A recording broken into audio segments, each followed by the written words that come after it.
Kupos. It's our Masters, and you're watching our Masters TCG, and we are back on another live stream here with Frank from Frankly Collecting. How you doing, Frank? I'm doing very well, Masters. How are you doing? Thanks for having me on the stream tonight. Absolutely. Oh man, it's so good to do this again with you. To collaborate. Yeah, dude. The last live stream we did, I thought went very well. It was a lot of fun. I enjoyed the discussion. I loved your edits too, by the way. They were really good. It's funny because after that stream, I'm like, I was starting to do my edits and I was kind of stressing because the video's so long, but then your stuff was coming out and I'm like, I told my girlfriend, I'm like, wow, you know, he's killing it. I don't think I'm going to do any edits. I'm just going to move on. I'm going to point to his video and move on. You can find a lot of interesting narratives throughout the live stream. It was just kind of fun to do and go through and be like, you know, what kind of interesting video can you make if you put these sort of different segments together? And sometimes like you don't just do one topic from that stream that's all together. Like you'll find another clip from later in the interview that you kind of tie in, which is kind of interesting. But then I don't want to like bury people with clips, especially if they've already seen the interviews. They're like, oh, you know, just another replay of this. But so I try to get a couple out there, but it's just kind of fun to do that. So it's in the form of Okay, sir. So let's get into this. We got about an hour here. I got ourselves a little question here to go through and just some topics to discuss through. So just jumping right in, NOIR, the Final Fantasy TCG NOIR set. Did you get yours? I did. I'm going to show them here on camera. So actually, I just opened the box today. You know, I've always got like stacks of mail, and it's like, what did I have come in? What do I have time to open today? But so I've got them right here, still sealed. I actually got three, so I'll show the number here. Let me move my mic a little bit so I can get them in front of the camera here and get it lined up right. Now, the back of it looks like this. And then I don't know if you want to show, because I didn't open mine. I kept mine sealed, and we might talk about like how we're going to actually keep these. So we got 0246 here. I actually have a earlier number than that. Yeah, really? 107. Let me show. Nice. So this one's pretty cool. This one's really early. That's what I'm talking about. 107. Okay, that's great. Someone out there has the number one, right? I mean, that is really cool. Yeah, somebody an does. Employee somebody or sharing. Yeah, somebody exactly. Now I have not opened mine. I got 3 sealed, and I think I'm gonna keep them sealed. And you know, I guess we could, if you want to talk about like what you think is a good way to like engage with these, either in terms of investing or collecting or enjoying them, because I saw you know your video, you opened them. I don't know if you want to show on your end like what they look like when you open it up.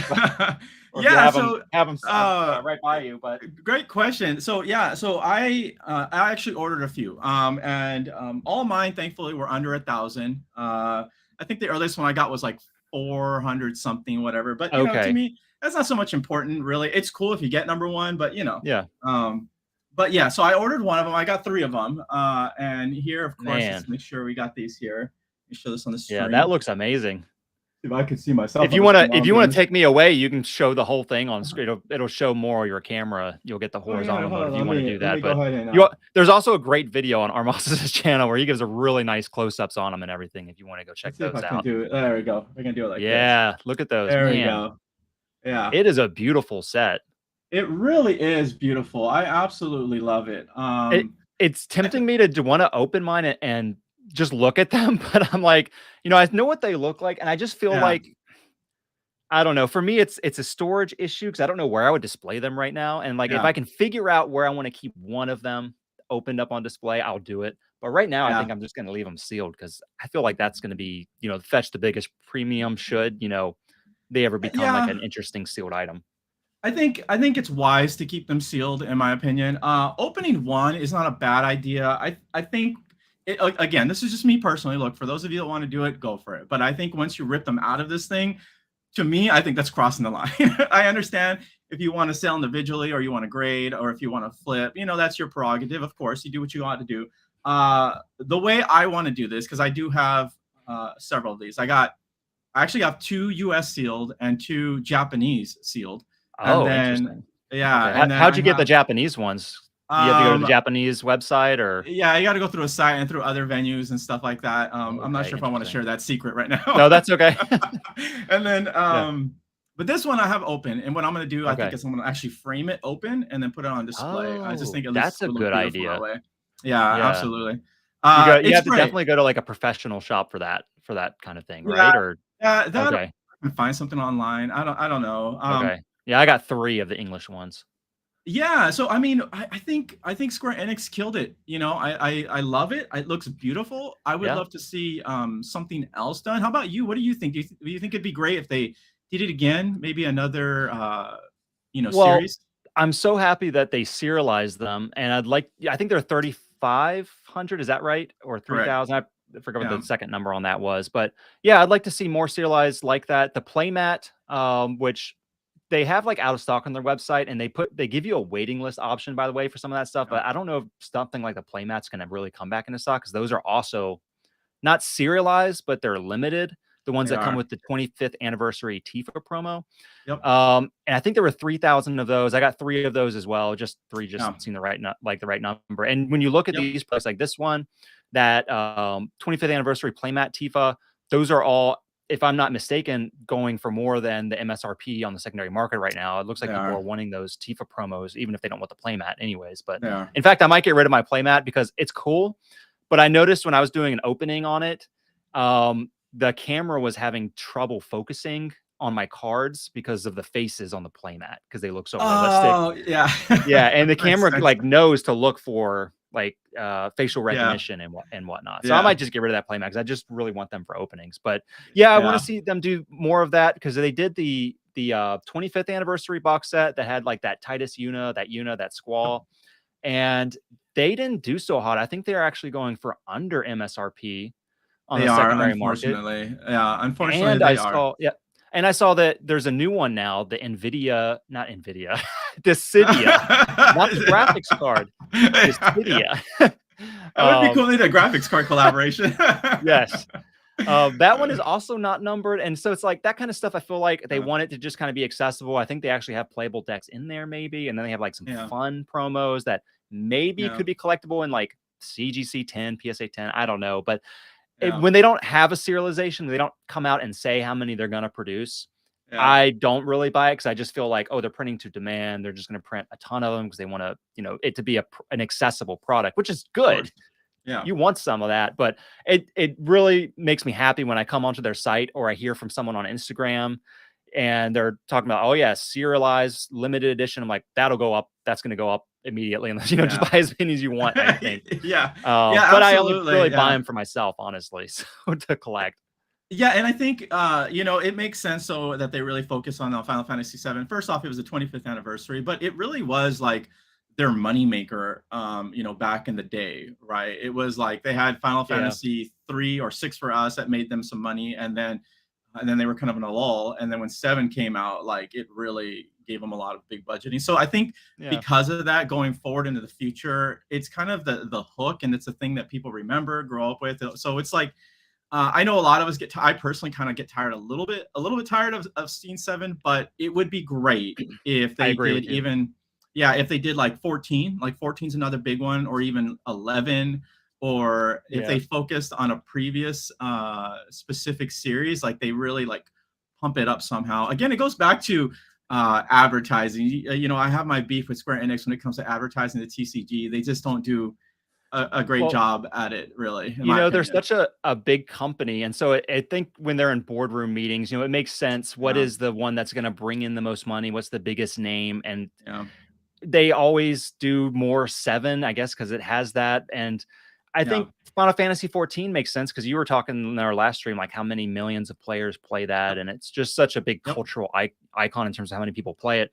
But, personally, as a fan, I would like to see some of like Final Fantasy 12 feels like it needs a little more love. Even 8 and 9, I feel like, those are considered, I think, classics coming from the PS1 era. But, we did the Yuffie signature card, Final Fantasy 7, right? And then the next set from Lost Nightmares, they're doing Cloud. It's like 7 followed by 7, and we're going to get more 7 stuff. Next one's going to be Tifa, maybe, I don't know. But I do kind of wish that some of the other Final Fantasies, especially 12, would get kind of a little bit more love. It feels like they don't get as much. You look at the merch store too, like so much Final Fantasy 7, like action I know, figures, it's all over I'd the like to see place. some It's just a 12 ton of it. characters. So so going off Steel of Final Fantasy VII, Cloud from Nightmares, the feature signature card. Moving on to that one there. So from Nightmares, people have already been getting the product. It is, I believe the actual official launch date is tomorrow, but people have already been getting it, opening it. There's been some channels that have it. I think as far as people pulling signatures, I've only seen, I think 3, 2 on like the Facebook fans, Final Fantasy TCG fans page, and then 1 on eBay. And as a matter of fact, I haven't seen any sales yet, so it would be interesting to see if there's been anything about that. I saw this lightning full art from it sell when I just hit like the From Nightmares, and that lightning looks cool, but I hadn't seen the cloud yet. So I'm going to go ahead and bring up the card list here. And now I couldn't find the full arts in the card browser. I had to go. Oh, let me show you how to do that. Yeah, let me show look you at like a bunch of news articles and yeah. So let me show you. Let me show you how to do that. TCG player. I kind of that watches stream here. So this is the Square Enix official card database. Honestly, I love it. I think they've done a great job with it. FF Decks also has a really fantastic one, and I'm sure there are other great ones out here. But this is the complete set. If you want to look at the full arts, you can kind of see there's some cards that have like this shadow behind them. That is because there is a full art hidden behind it right there. Oh, okay. Interesting. So you have to bring it up and then click over because they're all have the non-full art version. Interesting. Exactly. Gotcha. Yeah. So you do got to do that. But I think that's the presentation here is beautiful. You know, taking a look at some of these. In fact, let's take a quick. Obviously, we don't have time to go through every single one of them. I encourage you all to take some time and get up there. Go, you know, if you want to see what's available, what's in the set, this is a great place to go do so. So some of the, actually, let me ask you first, Frank. What are some of the cards that you're really looking forward to here when you take a look at some of those? Well, it looked like they had a Final Fantasy X-2 Yuna. Remember last time I showed like the buy a box promo, and I noticed that they had a full art version of like with the twin pistols. There you go. Yeah, it looks like there's a full art version of that, which I think is going to be really cool. I think people just you know like the Yuna. Yeah. It's not coming up there. I feel like I saw one though, unless maybe it was a promo. There's a reprint, and then there is a promo version, a monthly promo of that one I just brought up, I believe, which will be a full art. Yeah, but there is the reprint one as well. In fact, let me see if I can just. I believe the reprints typically are at the bottom of the list here, if they put them up here. No, I guess not. I guess the reprints will keep somewhere else. But now some other ones that I do really like. I told you I like Final Fantasy 12 is, I don't know. It's hard to say like what your absolute favorite Final Fantasy is, but I really like 12. And they have a Vayne and a Larsa by Ryoma Ito. And I've talked about in some of my Final Fantasy TCG videos that is one of my favorite artists from the TCG. I don't know if that artist has done like game art, but all of their works are like original illustrations of a lot of these characters. But they have a very distinct style. Like once you've seen a few of Ito's works, then you kind of know that style is always like a very simple, like solid colored background and like almost like a pencil kind of or colored pencil, or I don't know if you call it watercolor. I'm not an artist. So I know, like but I know what you're trying to say. But if you bring if you bring up the Vayne and the Larsa, it's cool that they did both. And I saw an article, I was reading about these cards from, it was like the FFTCG new card of the week from Lost Nightmares or some kind of article. And they talked about both of those. And the artist was talking about how they deliberately put blue in the background versus the red in the background of Vayne to contrast those personalities. I thought that was really cool. And I like some of that stuff. Yeah. Where you can actually kind of read how they use colors and different aspects of the artwork. I try not to talk about that stuff too much in my videos because for some reason people are like, they just are like, just give me the market prediction. You know? Like people skip over when I'm like delving into like what I love about the artwork. Yeah, it's sad. I love that some stuff. People really I think it'd be great. Yeah, it would be great to have like and it's something I've thought about, like just doing like a video series when you talk about like these nuances, because it's really fascinating. Like those kinds of things I think are really interesting. There is definitely a avenue for that. But yeah, so this artwork is just absolutely beautiful. I'll tell you, I think it was the last set, they actually brought Fran in for the very first time as a full art, and it was with a Ryoma Ito work. So and Ash also got the treatment. So I got both of those cards off TCG Player. So I like to go after certain artists and characters and kind of combine those two to get those kinds of cards. Yeah, absolutely. So I'm a big Six fan, of course, and a few folks over on my Discord just opened some boxes and got some of the six full arts here, especially like this Edgar. Love the way this looks. Now, where Just is looks Edgar from? incredible. 6, right? Or Final Yeah, Fantasy 3, yeah, 6? Okay. See, yeah. Three for us, six Japan. Yeah, cool. we'll just say six to make life easier. Okay. The time paradox. I know, seriously. So we get this beautiful artwork. Now, this is also a great artist here, Asami, right here. Just I love this art. This almost looks like a playing card, like a poker playing card in a way. And I know like there was in the past they did like a playing card style of like the Pavlov and the I forgot what the other ones were there. They were like a king and a queen and a jack. But I absolutely love these. This here, especially with the frame behind it with Sabin here, just looks incredible. There's another Sabin in. Oh, you're looking at that one. There we go. I was going to say that I think that's the same artist, those two cards. Yeah, same artist. Just looks amazing. And then let's see. And then I'm loving these Chibuki cards as from well. Final Fantasy 11. Yeah, I do like it. Now, see, this is what I like. I'm personally not a fan of the screenshot artwork. I think it's, and look, I know a lot of people are for it, and this is going to be kind of contradictory. To me, it's a little lazy. I don't like it. Square Enix has so many amazing artists, and giving them the opportunity to do something creative, let them shine with their artwork, with their original ideas in something like this, right? You get 11. They could have just done a screenshot, right, of 11 with this character and then called it a day, but they didn't. And thank goodness they didn't, because this is just better. It feels like some of those screenshot cards seem to be more relegated to the non-full art cards. Like if they bring a character finally to give them full art, then they do give them illustration. But I might be wrong. They might have some of those screenshot arts like you're talking about in the full art form. But I agree with you. I like the original illustrations, or like really classic like marketing images of them in like, their CGI form. Absolutely. And then the last final one I wanted to point out here, obviously, is this lightning. This just looks beautiful. I'm sure you saw that there's a poster, right? The promotional poster for this. Yes. I want that poster. Right? I wonder how you get that. You gotta like contact the middleman in Japan to tear it down from a shop for you. I know, seriously.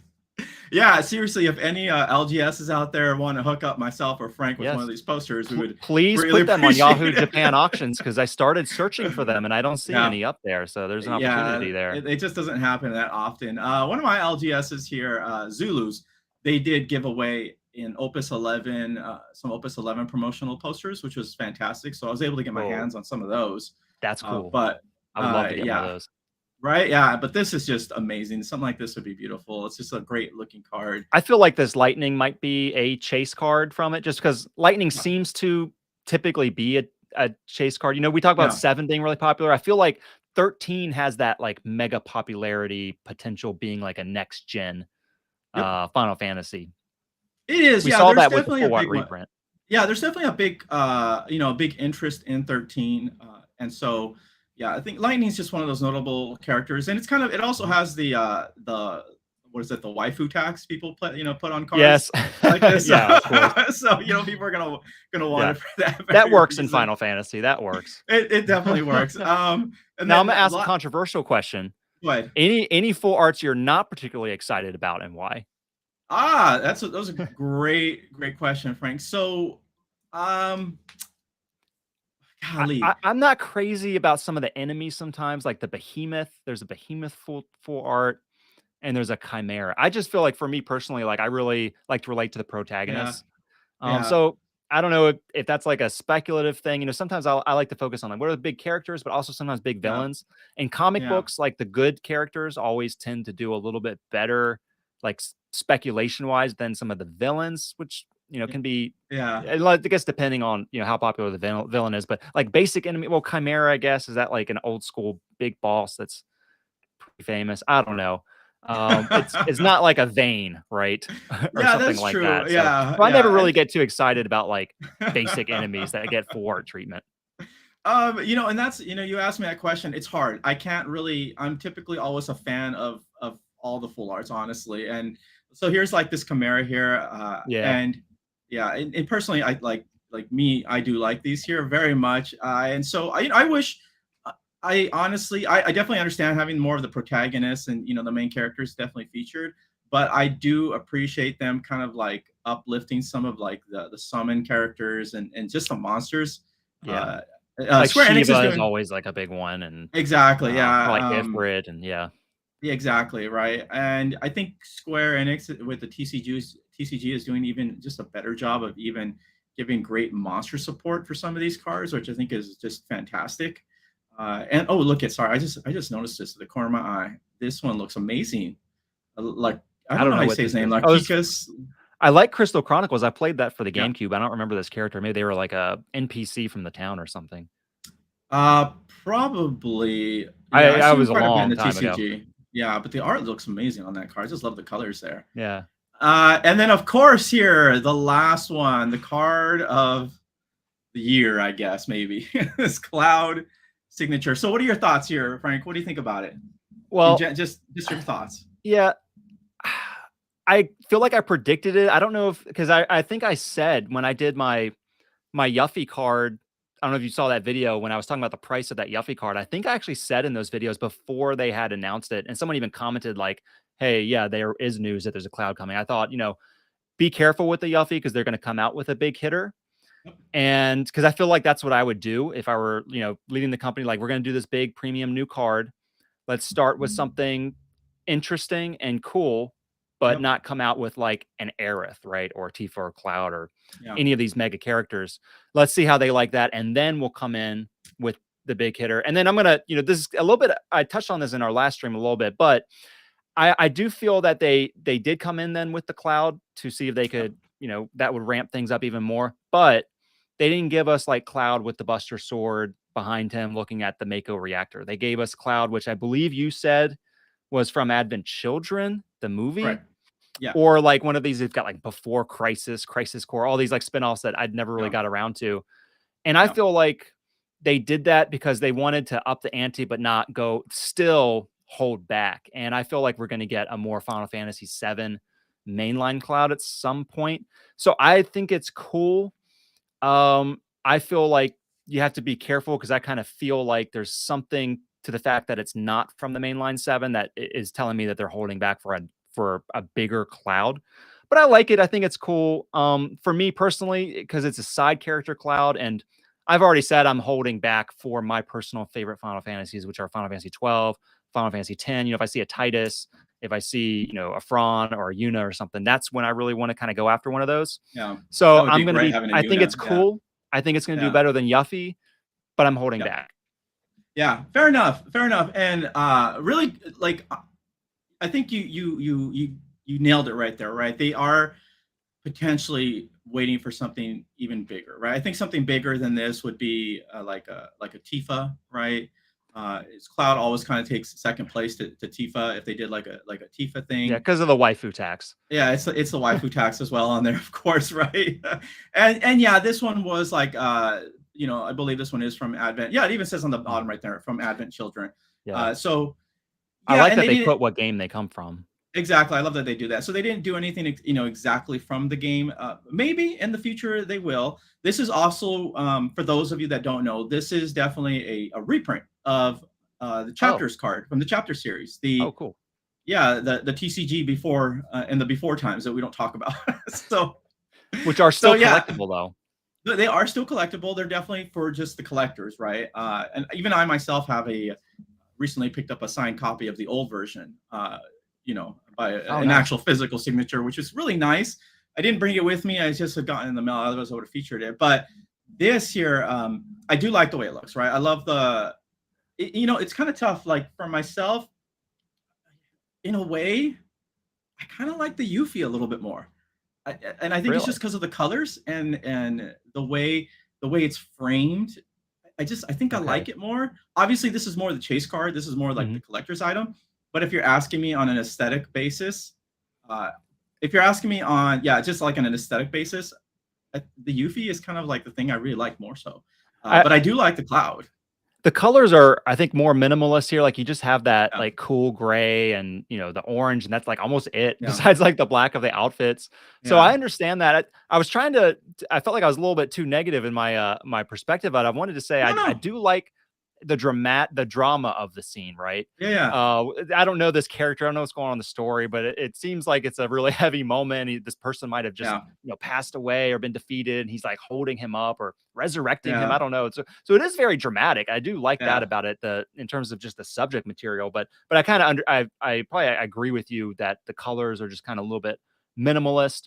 And I'll say too, I think that there could be a positive side to it being a cloud from a side game, because maybe people are tired of the cloud with the Buster sword in front of the Mako reactor.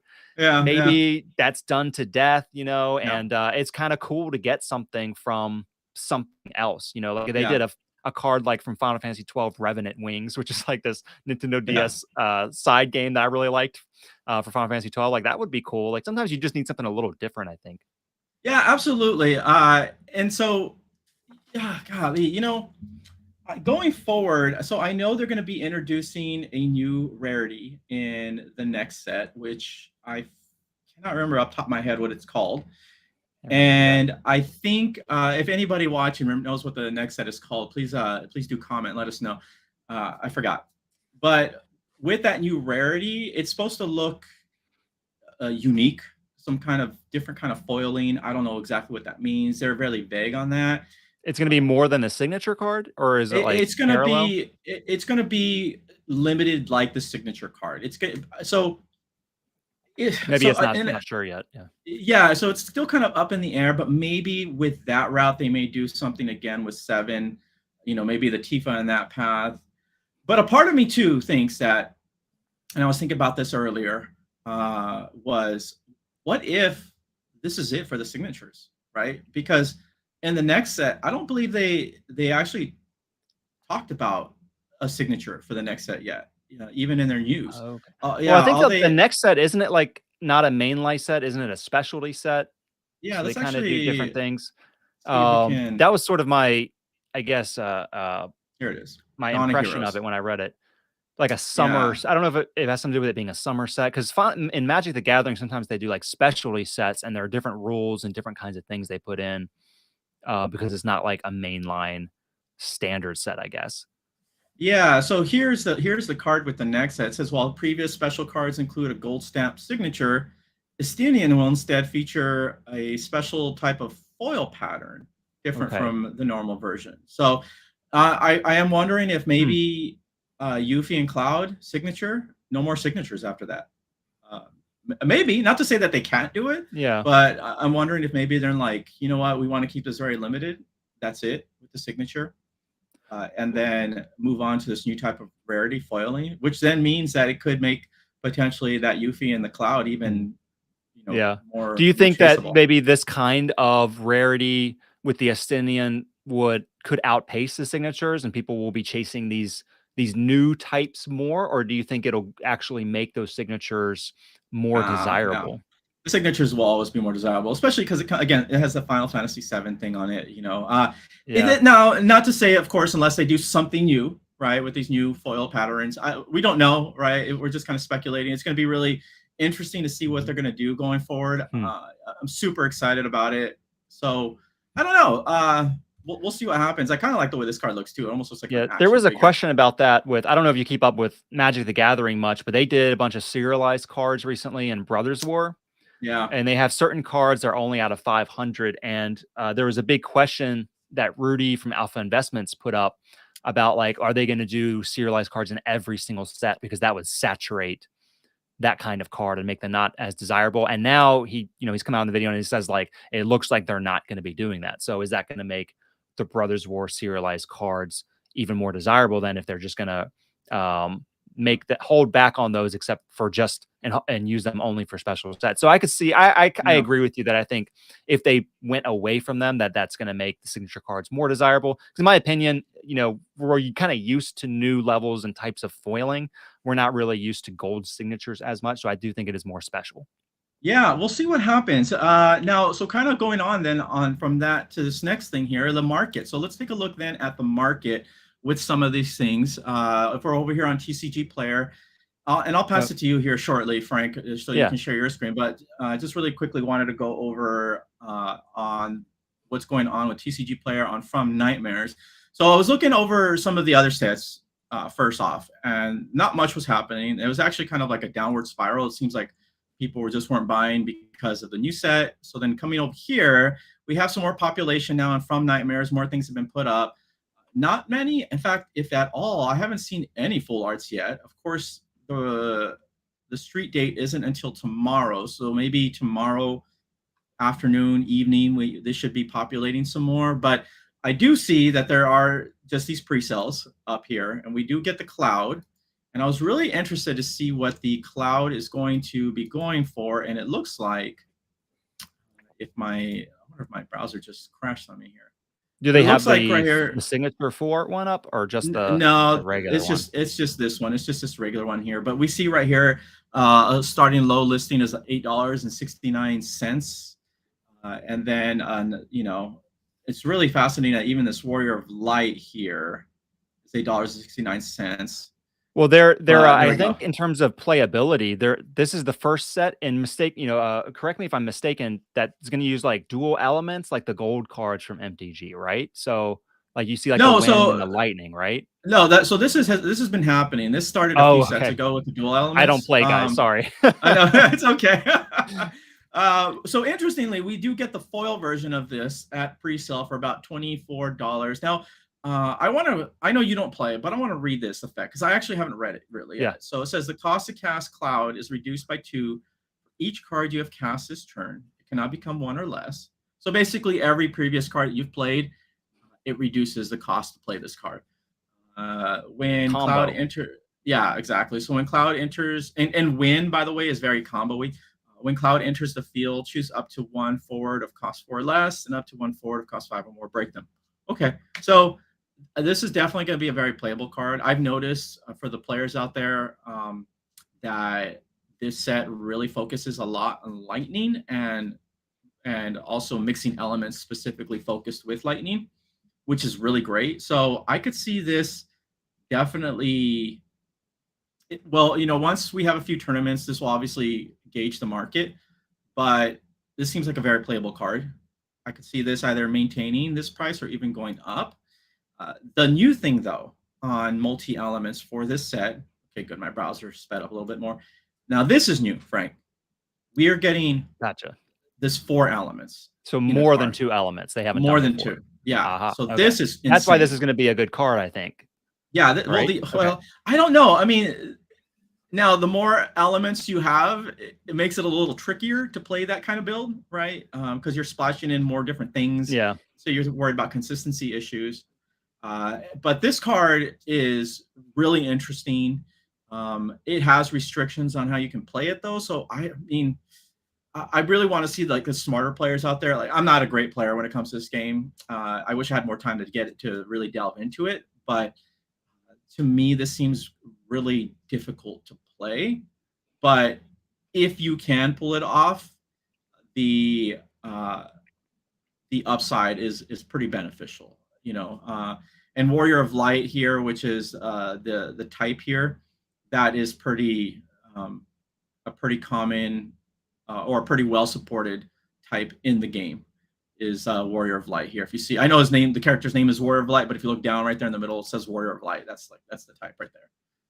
So I know with Magic the Gathering, they made it pretty successful being able to splash in more than 2 colors. When I was playing, it seemed like with Invasion, Prophecy, Odyssey, although that block of cards, like they brought in like these cards that, you know, would have 1 of each mana, would be like these 5 mana cards, and they were really trying to push splashing a lot more. And it probably was more effective, I guess, at the time for Standard, when they were really making it a focus of the set. I don't know if they have something like in Final Fantasy TCG, like a Standard, or if they have other format, or if the format is always going all the way back. I don't know if, like they do in Magic. But I do know, you know, with dual lands and Birds of Paradise and all, they have so many tools now that you can pretty much find a good strategy like that. So I don't know if that's there yet in Final Fantasy TCG, or maybe it'll just be a little bit weaker right now. Well, I think eventually they'll add probably maybe some more support. They don't do so they don't block off like old sets. They kind of do the Yu-Gi-Oh approach where basically everything is you can use Oh, everything, but that's cool. they do limit or restrict certain cards. I personally like that approach. I know a lot of people don't. There are downsides and upsides to that approach. Do they restrict them based on just like how the meta has shifted and now suddenly this one card has become too powerful? Yeah. Okay. So yeah, and they do have different formats, right? So there are actually. So let me make a correction. There are different formats in the TCG where I think L6 format, which you can only play up to the six newest sets, and the six previous ones are not available. I think there's an L3 format, which means like you can only play cards from the three newest sets. But your standard seems to be the most popular, which is basically everything's available. There's just a few cards that are restricted or just flat out, banned from tournament. Gotcha. So that's a whole interesting topic too, right there in and of itself. I know Magic has made some MTG has had some good arguments for restricting, and then it allows you to like re-release new cards with perhaps erratas or like certain restrictions to make them playable, which is great. I like everything just being available. That's only because I came from the Yu-Gi-Oh side, but so I'm not even playing Magic right now, so I don't know what's current now. Yeah, I don't either, Kali. It's been so long. It's been over 10 years since I played Magic. Yeah, or Yu-Gi-Oh for that matter. Jeez. Anyways, so yeah, so this one is Stola here as well, Frank. So this one right here, it looks like it's gonna be a pretty popular card here in the set, right? Again, there's that lightning support mixed. I'm guessing like a burn type, just looking at the elements. Typically, yeah, there is some sort of burn aspect. So you still see here, you're gonna deal a forward 400 damage. Plus, she's a black mage. Exactly, right. Yeah. So, and this card already is really powerful. This one I can see certainly going up in value. There's only a couple here available right now, but this is definitely a chase card for players for sure. Looking at the supply of these, like, I don't know, I don't really follow the release and then like directly how many cards are going to be released versus after release. But but it just looks like and there's not a whole lot of cards just in general. A lot of times with Final Fantasy TCG, which is kind of odd to me. Like, especially if a card is going up in price for whatever reason, and then you look at it and you're like, why aren't there just tons more coming in? And I don't know if just a lot of people aren't opening them right now. What I have noticed, and if anybody wants to correct me or push back on this thought, but this is just from what I've noticed, is that what ends up happening is, of course, when there's a popularity in the meta, there tends to be more buyouts and then resells on the secondary market of those, most chased cards. But when the meta shifts, those most chased cards do drop, and then they become highly available on the market. So it does kind of certainly follows the pattern of a lot of other TCGs. But what I've noticed also, though, especially with Final Fantasy TCG, not only does it have that aspect, but TCG players not like the main go-to place for the Final Fantasy TCG right now. It's actually Facebook marketplaces. And then I would say then eBay and then TCG player. It's weird, and I think the reason and here's because they can avoid fees, right? On Facebook Marketplace. One of it I think is fees. Secondly, is because a lot of the bigger audience is not North America, although North America is growing, but the biggest audience is still Japan and Europe / UK. And they're on card market. And and so it's easier for them to go through Facebook or to go through even Australia has a good market. So it's easier for them to go through Facebook or through eBay. And so, which is, also like, I would, by the way, I'm just going to throw this out there for you Kupos that decide to sell your stuff. If you're going to go through a marketplace, look, eBay, I think it's like at 13 point something percent fees. Okay. That's a huge fee. Okay. So really consider that. TCG player is at, I think, 3 point something fee, if I'm correct. It's pretty low. Yeah, their fees are very low. I buy and sell a lot of things through the TCG player marketplace. as like a secondary income. And I don't use eBay. I only use eBay for like very special, very expensive, unique things that I want to see auctioned up in value. Other than that, just in general, I would say it seems you don't it's hard to kind of do graded cards on TCG Player. The few that I yeah, see, like they list them as a regular card and then they just have a picture up with the graded card. yeah, usually just an up value, and so it's maybe not the It's best way to hard to do get that eyes on there. that. Yeah, exactly. But yeah, so it looks like there's still some stuff available here. Some master cases or booster cases here, some booster boxes.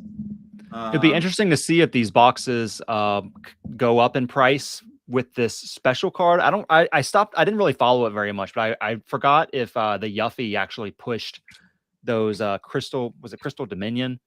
No, Resurgence of Power.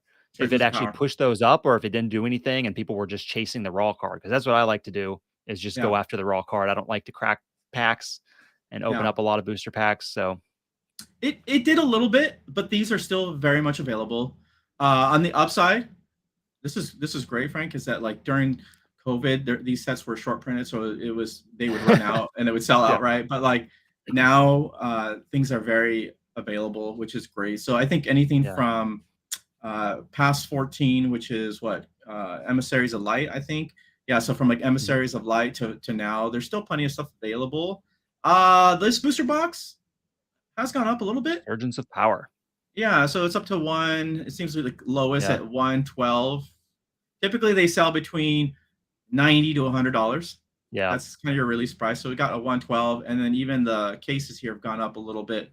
That's pretty good. There are a few, like I think it's Opus 5 and a few of those other, like where they don't have full arts yet in the set, and there's not really that much special in the boxes. Like I think Opus 5 is like a $50 box or something, like something ridiculous. Yeah. So Opus, it's interesting. Like Opus 2 to like 8 or 7, I would say, maybe not 8, has really just plummeted in price. I was actually really surprised. It spiked for the longest time, but as well, I guess they printed a lot more of them too, being COVID and everything. So exactly. And then full arts came in, and the special signature cards, and there's just like nothing cool in there, I guess. Yeah, so there's not much chase there. I mean, there's still like, for the collector, I still think it's worth like, grabbing yourself a set and just kind of, holding on to it. Yeah, and there's got to be a bottom too, Exactly. Like they're not going to be $10 boxes, right? Right? Yeah. I hope. I don't know. There is some places you can buy some for like $15, so that's a little. I don't know. Oh, it seems like it seems like if it doesn't have a full art, people just aren't interested. They're just like nah. Yeah. So it was really smart for Square to do that. To start releasing the full arts, and it's kind of the pattern that all TCGs initially at launch kind of follow. Well, not all, but most, right? Where they kind of like start out very basic and then they start adding these very special edition kind of things. Yeah. So anyways, I'm going to pass the screen over to you, Frank. Sure. And if you don't mind popping up a little bit of I believe you had some eBay up, correct? Yeah, I'm re-putting it up in my new tab that I can share. I think I've got the Tifa stuff up here. So I kind of thought it would be interesting to look at some of the Tifa sales that I've noticed recently. And also, too, if the chat has any questions also on what were our main topics, we're talking about From Nightmares. So we're talking about, marketplace, just rarity, signature. What's going on in the market or anything and everything. Yeah. If y'all have any questions, definitely let us know in the chat. And I can't type in the chat, by the way. I have like a restriction on it as a guest. So just letting you know. So usually I try to say hi to people, but hello, everybody. Thanks for showing up. Let us know if any questions and, I'll shout it out here. But yeah, thank you for sharing that. Golly, I'm doing a bad job as a host. No, ignore everybody. So yeah, if you've got this up over on, there's my eBay. So I was watching this auction because we just did this live stream a week ago, right? Talking about the Tifa full art. Yeah. I did my clip talking about, short print and everything. And I think we actually, when we referenced a sale, there was actually a PSA 10 of this full art from Opus 11 that went for like $1,200 as a buy it now. Now, granted, this was an auction. Yeah. And sometimes the auctions, they can end at weird times. I followed this and I was like, I wonder, it was like sitting at $400, $500 and ended up going at $743, which is a huge dip from that buy it now price. Yeah, you can buy that raw. It's like raw is like how much that is. And so like $500 or something. And then people, when you go to actually look at listings, I think the lowest I saw right before the stream, someone had one up for a little bit over $1,000 for a PSA 10. But usually, a lot of times, people are putting up as 9.5s, 10s for like $5,000 or something like that, and aren't really willing. And they've got this not suitable for work up here. I don't know who buys these things. Like there are plenty of official, authorized, legitimate Tifa cards, or whatever cards, and, nice cards in the Final Fantasy TCG. But hey, you know what? We're all adults. If that's what you want, you're into, more power to you. Absolutely, go ahead. Exactly. And they're not going for that much crazy money. But anyways, they also have they had a pristine 10 that I saw for 1,100, which is less than what that PSA 10 went for. So I don't know what the dip is all about. If it's maybe I know the economy is really rough. And honestly, I was looking at that and I was like, oh, is this going to end at less than $800? Should I just buy this and put it up on eBay for $1,200 and make $400? But there's no guarantee that that's going to happen. And at the end of the day, I was like, I'm going to be out that 800, until I sell it again. These days, I'm not really doing much flipping. I'm really just kind of buying and hoarding. So if I were to buy it, I would just be getting it for my collection. So I just didn't want to put up the 800 at that moment. But so kind of going off of what you just said there, right? The buying and then just the hoarding or the holding. This is a unique thing, I think, with this TCG. And I'd really love to know anybody in the comments, your thoughts, or even after the fact, if you want to, leave down in the comments below your thoughts on this here. Because so it seems like the Final Fantasy TCG it's a growing community, but it's still small enough where you kind of know the buyers, right? Like you kind of know who's buying and who's buying these things. You see some of the same stores and sellers on eBay and everything. Yeah. Same stores. It's kind of just rotating within that same amount of group. And that's cool for now. I think it's great if you're one of those who is lucky enough to be able to afford and to play into that game. Where I don't like it is, again, it goes back to the responsibility. Really, I think the responsibility on Square Enix on advertising this game and getting more people involved, and then really getting more people involved in the market, right? Not just for play, but they're just getting involved in the market in general, right? For collecting, for play. And we'll see more of this stuff because we get these weird oddities, right? We get these very strange oddities where people will post I forgot what it was recently. I had bought it was some sort of graded floor. I can't remember which one it was, but I bought it like well below the raw, like well below. And it was a PSA 10, right? And and I'm just like, what's going on here? It's like I'm like one of the few that's into it, and that's cool. It's great for me at the time, and I think it's great in cases for like the collectors to a certain degree, but like the audience has got to grow. We got to get more advertising. Once we get more people involved, like that kind of thing, I think will be much more rare. So I will say though, if you're any TCG, right, is a risk, and I'm certainly not an investment advisor, and I don't believe Frank is here. So take everything we say with a grain of salt, right? Do your own research, please. Be wise. I was a history major. Okay, there you go. Right, yeah. I listen to me. Yeah, exactly, right. And music. I double majored in humanities. Okay, right, yeah. Don't listen to Frank. And I also majored in music initially. I'm an idiot too. So, but yeah, if you want to take the risk now, I think it's like cool, right? And if it blows up and we get more advertising, the community keeps growing, more people get involved, like it's gonna pay off in the long run, right? I think back to the times with Yu-Gi-Oh when like Dark Magician Girl, nobody wanted that card, right? It was just like whatever, and like you could go and buy 12 Dark Magician Girls and they're like $4 a piece, and like nobody wanted it. They're like, here, take it. I want my Raigeki. People talk about that with Pokemon too. Like before the boom, too, right? I think S.M. Pratt was talking about that. Like people were buying like these PSA 10s of these base set and vintage WotC cards for so cheap. And then they went like 10x, like a $200 card went to $1,000 plus card, like just out of nowhere. And I'm sure they were just thinking like, when they were buying those cards, they were probably thinking, I'm probably buying at the top. This is going down to $50, Exactly. Yeah, exactly. Right. Odd. Yeah. Golly. Yeah. I remember seeing a Charizard, a base set Charizard in my LGS when I was living in Hawaii back in the day.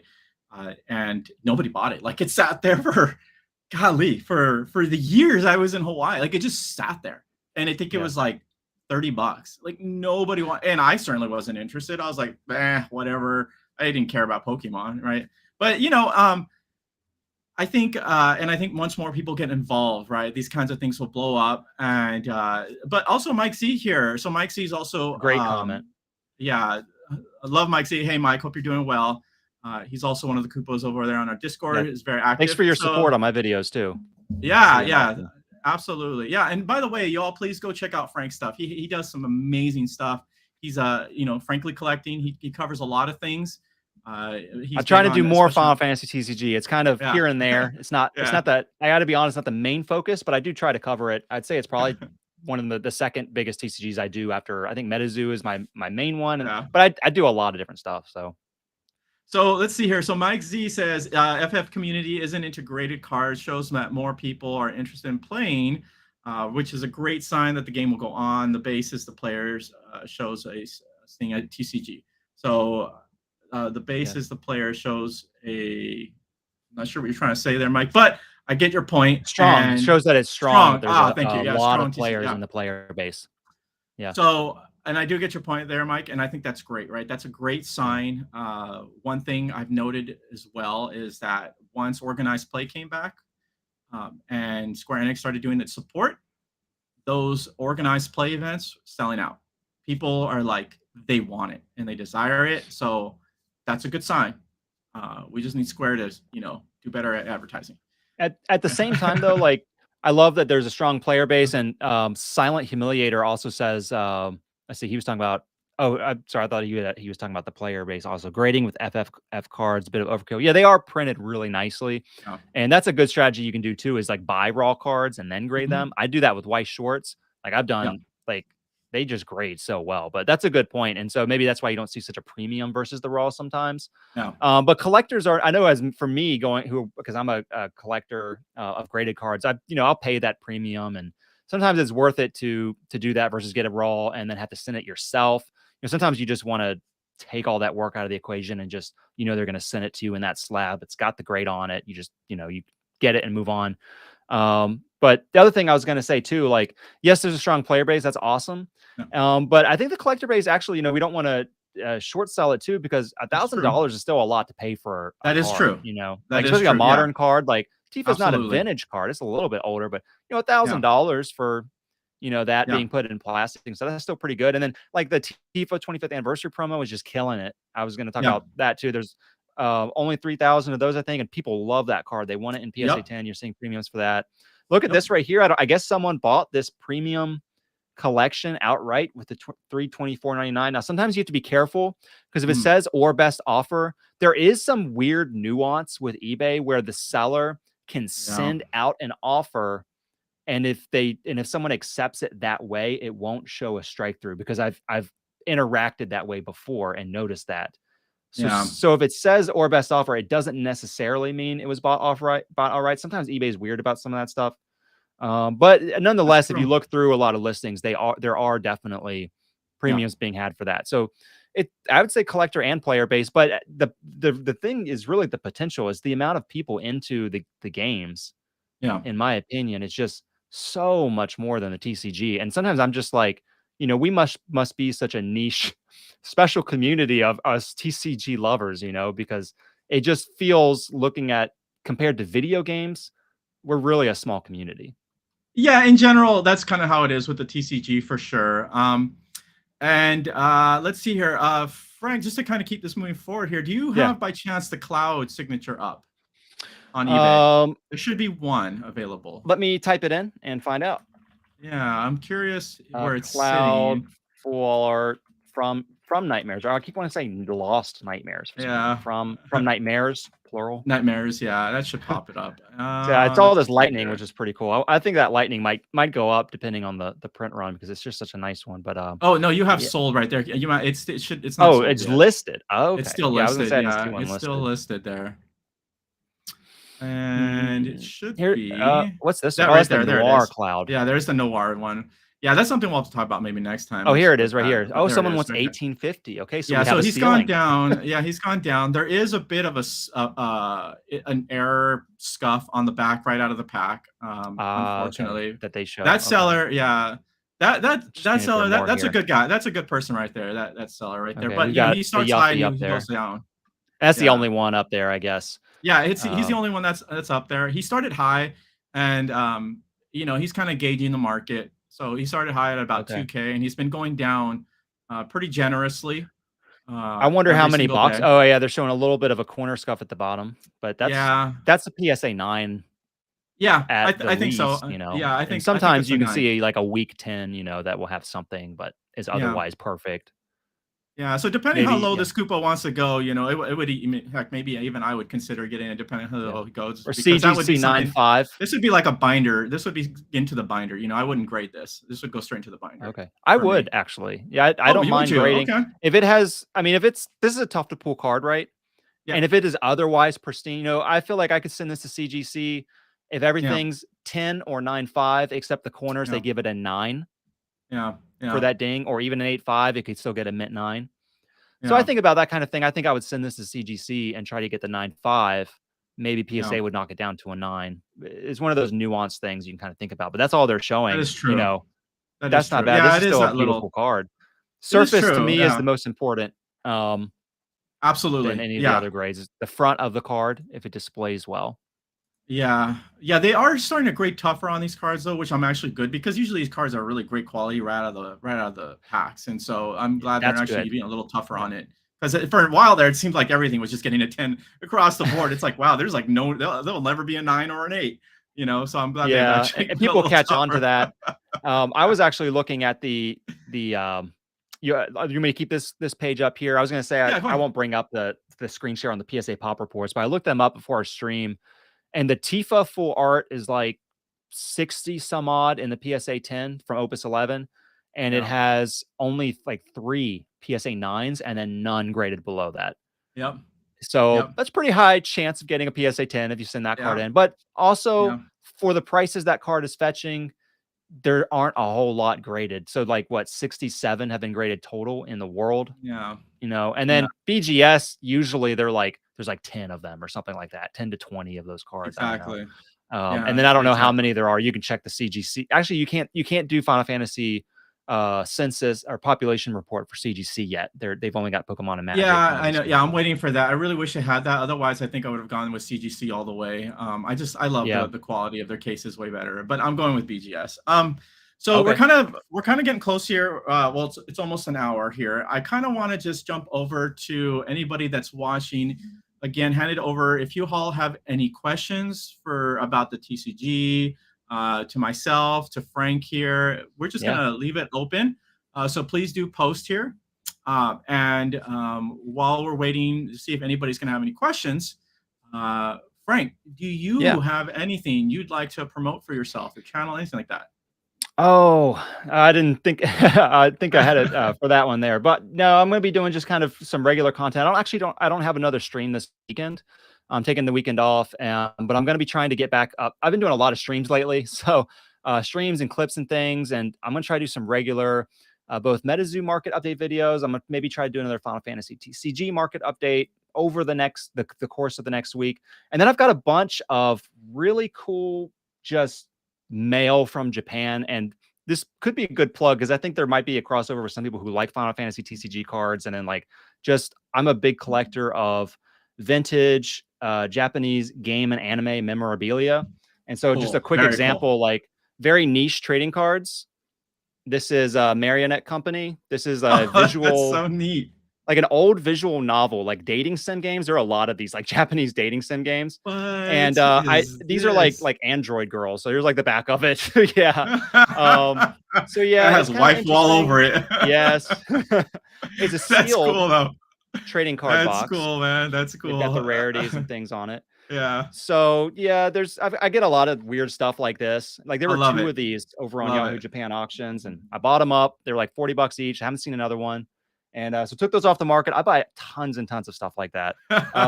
One other thing too here that is a little more Final Fantasy related that I'll pull up here is my Final Fantasy posters. So I get a lot of game posters and old anime posters. And you can't see it in my studio right now. It's off to the side, but I've got a few of them up. Whoa, those Yeah. are awesome, Frank. Final Dang, Fantasy oh 8, my gosh, I love those. 11, and 13. And the 8 ones are really cool. They say you can't see it. Let's see if I can zoom in on here, but yeah, like they say Windows PC on them and That's DigiCube, which is like an amazing. old That's I guess cool. I like like that. PC platform. So Yeah. yeah, I'm gonna be doing some mail day, and I try to do some showcase videos on some of that stuff. They're usually the worst performing videos on my channel, but I really enjoy doing them because I just like collecting that stuff, and it's a big passion for Yeah, me. it's more so about if you like it or not. If you're not into it, just don't do it. But yeah, Yes. so yeah, I encourage you all to head over to Frank's channel for sure. But let's go over here to some questions really quickly. So we got a few here. Yeah. We got from Mike Z, who's saying, of course, why BGS? Great question. Oh my gosh.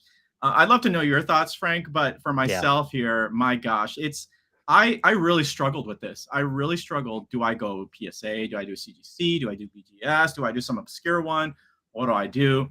And so for me, it came down to aesthetics and then quality and support. And so I went overall, like I asked people in the community. Honestly, I asked my girlfriend who's like doesn't even know any of this stuff. Like I compared things side by side, and I landed on BGS for aesthetic reasons. Although I do like the casing of CGC even more, but BGS still won for me because of the pop data. I think is important. If CGC had that up, I would have just defaulted to CGC. I personally think that BGS is kind of flooded. I think PSA is even more flooded. And I think CGC just does a great job overall. Not to say that they could never get flooded one day, but I wanted to be kind of like as original as possible. And they're more, these three are much more known. Some of the more obscure things, I don't know too much about those companies. I'm sure they're great. I do have like a couple of graded that I bought online from some of these other obscure ones. I don't even know what they're called off the top of my head. I think like AGS or something like that. There's like a PC GGS or something PCG, like that. Yeah. And aesthetically they look good, but for myself, personal preference is just I wanted something that's notable, something that I know. At the end of the day, my recommendation to you all is do what you like, right? It's a hobby. This is about what you like. Forget about what anybody else thinks. Everybody has their own opinion, their own thoughts or feelings. I'd say do what you enjoy. How about you, Frank? What are your thoughts on that?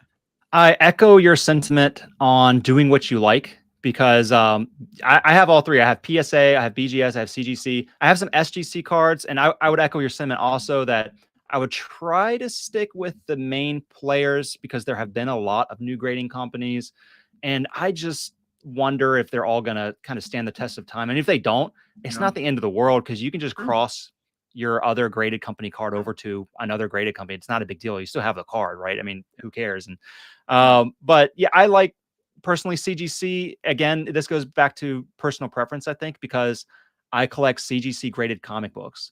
And for me, I'm used to the blue label. So when I see it on the trading cards, I like it because I'm just used to it. It's another reason why I think that I would enjoy them as for graded video games because of the blue label. And it's simply because I come from comic books. And they're such a big company. They have the money to market. They have the money to scale, to do the business. I feel like they're not going to go away ever. I feel like they're always like, there was a time where it was like PSA and BGS, right? And then CGC came on board and people were skeptical. Nowadays, they seem much more normalized. And it's like, these are the three. And so that's just why I like CGC. I like having all my stuff in the blue label, but I respect PSA. I'll say this for vintage Pokemon. I prefer PSA because of their reputation for vintage Pokemon. Price-wise, you just kind of still see that. And I don't think that'll go away. They've always been strong with Pokemon. And I like BGS. I don't like, sometimes I feel like it's harder to see the card with the sleeve in there. Oh, yeah. Like it's a little bit more clouded than with the that's why plastic CGC cases. is a bit better in that sense. But I respect them completely, and they've been around for a long time. And I don't like their website. I cannot navigate their pop report very easily at all. I like PSAs, CGC. It's gotten better, but I hope if they could overhaul and maybe modernize their website, I think they could kill it a lot more. It has gotten better, but they're still working on it. I know they are. Yeah. I mean, not that I'm trying to defend them. Just do what you like, you know. Exactly. A lot of times the prices are pretty comparable. I mean, like usually a PSA 10 is more than a BGS 9.5 because people want that 10. Yeah. But it's not that much, you know. At the end of the day, you could probably cross a lot of these 9.5s over to a 10. So that is true. Absolutely true. Okay, here. So the next question here: how often do sets rotate out from tournament legal play? So a great question. Forgive me, I'm not sure how to say your name there. I'm just going to call you PXE. So great question, PXE. So the way the TCG format works with Final Fantasy, there are actually a few plays. So with standard, as we had initially said, there's everything is available in standard. There's a few limited and a few banned cards, not much.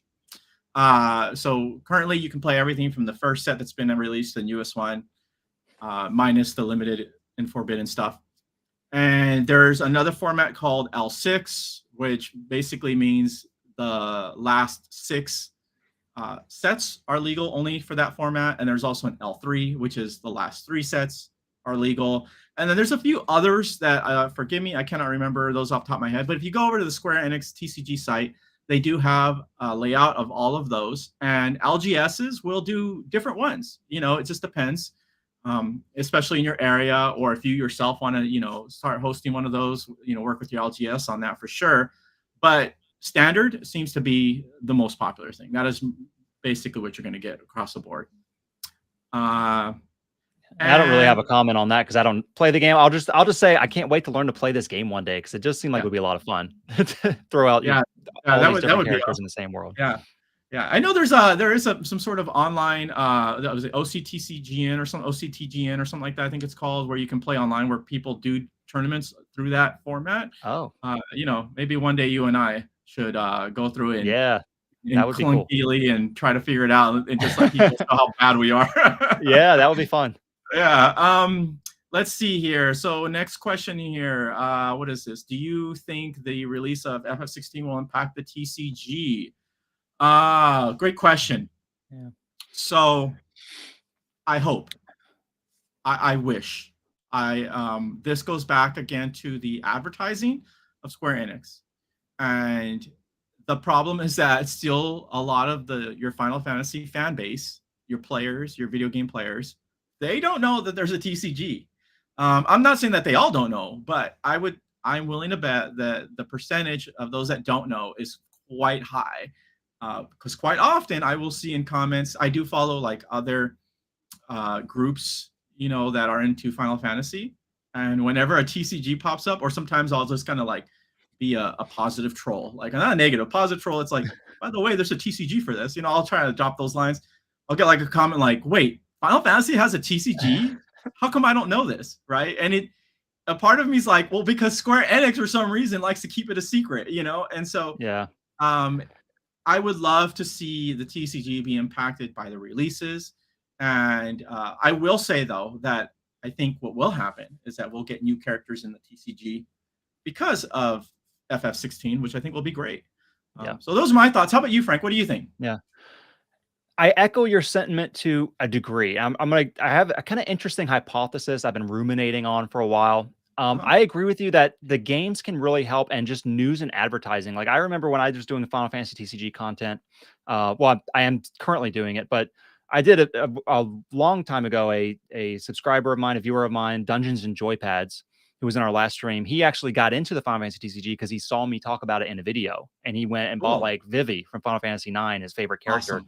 And like, I don't think they were 4. I think they were, you know, hollows, but he just really enjoyed it and getting those. And that's a good example of like someone who can just discover it and then they instantly get into it, right? As soon as they hear about it, they're in. But he is also someone who likes trading cards and with other games. And sometimes I wonder, because the video games are such a huge medium and so many people play. I really am starting to feel that, you know, us TCG enthusiasts is really so much more niche and small, and there's so much potential if you could just make just a few percentage points of that population who likes the games to get into the TCGs or find enjoyment to blow it up of buying their favorite characters. Then there's just like it would move prices so much. Personally, I don't think that Final Fantasy 16 alone is going to do that. I think, you know, maybe some people will come into that, but I feel like a lot of people are already Final Fantasy fans. And, you know, I don't know if that specifically will bring people to the TCG. Maybe they need to do like some interesting, I think you've talked about this, Armasis, on your channel, like advertising within the game, or like someone said, putting a banner in the game or something. And I mean, I see this all the time, like those Final Fantasy posters I collect, like go on the market and there's like none of them. And I'll see something like that. I'll buy it off the market for $50 and I'll never see it again for like a year or two or never. And it's just like, you know, I just think that collecting is much more niche than playing video games, and they're going to have to do some cross advertising. I don't think it's, I don't know what happened with Pokemon back in the day. You know, people played the game and then they all went to the TCG, but that's not happening with the Final Fantasy, you know? I mean, it's like, and I know we talked a little bit about this last time, right? Like, well, first off, like I'm excluding Magic the Gathering because that is like, that's the grandfather, that's like the beginning, right? And so they always have had that, and now they have like their whole company, they do advertising, etc., etc. And they kind of came from Dungeons and Dragons, but they were inspired by it, but they were really started mainly as a game, and then like they didn't, they weren't based off a movie. Movies are based on it, kind of, right? Well, there's not a magic movie. I don't know. No, there's not. Yeah, I know what you mean. But like Pokemon and Yu-Gi-Oh, I mean, those animes and even their mangas, they're like, they are the advertisements, right? Especially Yu-Gi-Oh. Like Yu-Gi-Oh is just one giant commercial. Let's just be honest. Like the anime. Did you say, or someone said you could learn to play the game watching the show? I certainly did. Yeah, I know other people have said that. Yeah. Okay. But yeah, I certainly have. That's how I learned, because I watched the anime first, and I'm like, this is kind of interesting. You know, it was like I think one of the very first animes I ever watched. So it got me into the game. But that's where Final Fantasy, you know, Square Enix has something I think unique, because they do already have the audience, right? They are Final Fantasy fans, especially with their MMO. And yeah, there needs to be some cross collaboration. No, we're not going to get 40 million people that are subscribed to 14 jump over to the TCG, right? Like collecting is a niche in general, right? But if you could get no matter 1%, what it is, even 1%, exactly, that's a lot. That's a lot of folks, right? That is huge. And, for the PSA population of Tifa Full Arts, that's exactly right. I mean, and honestly, Square, you drive me crazy. Really, like, hey, look, send some boxes, a box. Like, it won't even cost you anything, really, right? Send a box to a more like reputable like streamer, right? That maybe has like millions of, you know, you don't even have to send it to myself, you know, like, or you know, Frank, you're like, send it to like somebody who's like popular, playing the game, has millions of followers, thousands, hundreds of thousands watch, you know, each of their streams. Send them a box. Just say, hey, you mind opening this, you know, and just see if they do. Like that right there is like, would be amazing, right? They're like, I mean, I didn't even know they made trading cards. Let's find out what this is all about. Exactly. Now I'm starting to wonder if, like, honestly, Frank, I'm wondering, like, maybe I should send one of these people a box. Yes. I should do the job for them. A small price to pay for the effect it could have, right? Exactly, right? Or people would be like, what is this? Why aren't you playing the video game? I don't want to look at trading cards. Exactly, right? That's what I was going to be like. Yeah, just toss it away. Yeah, I really think there's like a rift between those two niches. So yeah. But anyways, look, we've gone about 15 minutes over. This has been a wonderful discussion again with you, Frank. I love doing this. And, you know, definitely let's try to keep this a little bit. I would love to keep doing these things with you. Definitely got to put you on the spot here live. But, you know, we can talk offline about what that might look like in the future. Yeah, for sure. Yeah, but again, I want to thank all you Kupos that are watching. Thank you for jumping in, and for the viewers. If you watch after the fact, please do leave some comments below. Yes. I have links in the video link description. I will leave one to, of course, to Frank's channel. I also got one over to, you know, my Discord. If you want to jump over to my Discord, Frank, if you want to shoot me over, excuse me, any other links, I'd be happy to put those in the video link description as well. Yep. Head over to his channel. I'm sure Frank will be doing his own edits as well. I will be doing some edits with this one this time. Nice. And you do the clips.